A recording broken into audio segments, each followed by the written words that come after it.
Hi, everybody. This is John, coordinator for part of Ohio. I'm going to do a small training video on moisture management. I thought I'd start off with showing everybody how to find the moisture management plan. So right now I'm in general forms. If you come down here to PID Corps Management SOP, double click it, go to maintenance SOP, and go to your yellow binders. And there you have the moisture management plan.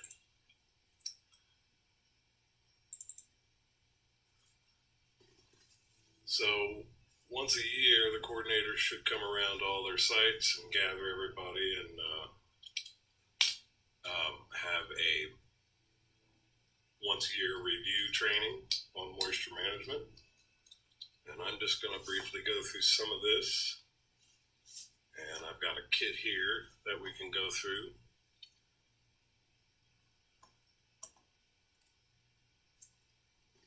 So if you have a moisture issue, which I just recently did, but I've already cleaned it up or had taken you over and recorded it. The lady had her apartment at 78 degrees, and I had a digital thermometer / humidity reader I set in there, and within 5 minutes it was reading 72% humidity. There was sweat just pouring off of her windows, and she started to have some black substance growing behind her couch, on some of her walls, and she said that she cleaned up the moisture, and I tried to explain to her that if you don't get the humidity down in the apartment, it's going to continue to do this when it's cold outside. So I brought a dehumidifier over, and we cleaned everything up, and the very next day I went back over, and the humidity read 52%, windows were all dry, and she still had it about 75, 76 degrees in there. So, and it's actually the residents' responsibility. There's an addendum in here that they have to sign when they move in, stating that, they have to try to keep their apartment at a constant, decent humidity level. I believe this says 30 to 60%. Let's blow it up here.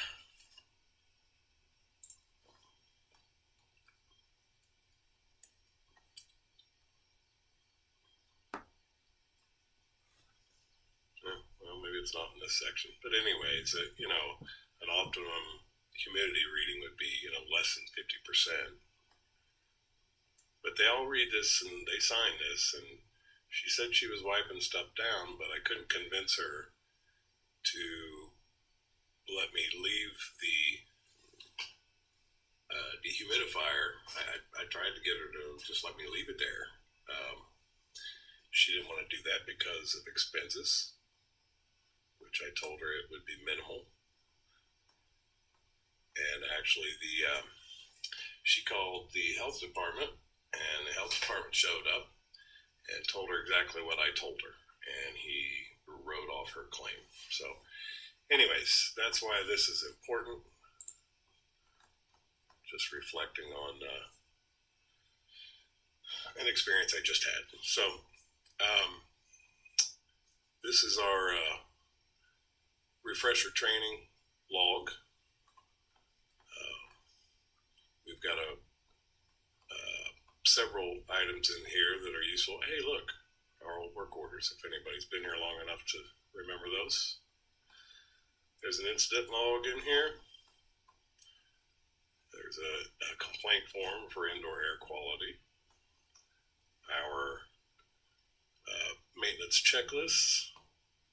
The letter telling we're coming in to do a filter change and inspection of the apartment, which is the perfect time to be looking for any possible water intrusions and try to correct those immediately. Preventive maintenance calendar. And then this is your kit. Oh, come back. This is, everybody should have a moisture management kit. I've actually got one sitting over here, and I will take a look at it in a minute. And this is what should be in it. Of course, we clean up things with terry cloth towels, Dawn dish soap, and warm water. When we've soiled that towel, it gets thrown away and we get new ones. But as you deplete the stuff in your kit, you need to immediately replenish it. And this moisture management plan is extensive. So even if you took the time just to read there's where it is. Reduce your indoor air quality. If you just thumb through the beginning of it, it has a whole lot of information. And if you actually go through this part of the plan, it's very extensive. It tells you all about what kind of molds there can be, how to remedy them.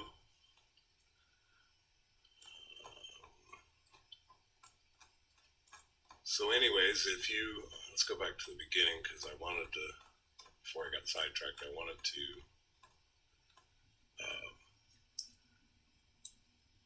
talk about the amount of damage that we may have. If we have an area that's 10 square foot or less, we can take care of that ourselves. Of course, naturally, you have to find the cause of the moisture and stop the moisture. You want to bring a dehumidifier that is immediate. But if it happens to be over 10 square foot, then you need to notify either your coordinator or director of maintenance, Rhonda, Paul, so that we can figure out what the best way to proceed is. We may have to have an outside company come in and deal with it.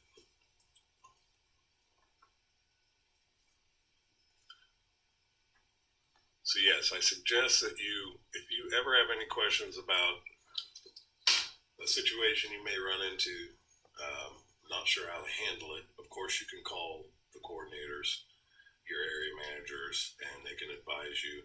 But you can also look in here, and it's all at your fingertips. Your answers could be right here. So, with that said, I'm going to stop this, and I'm going to do a part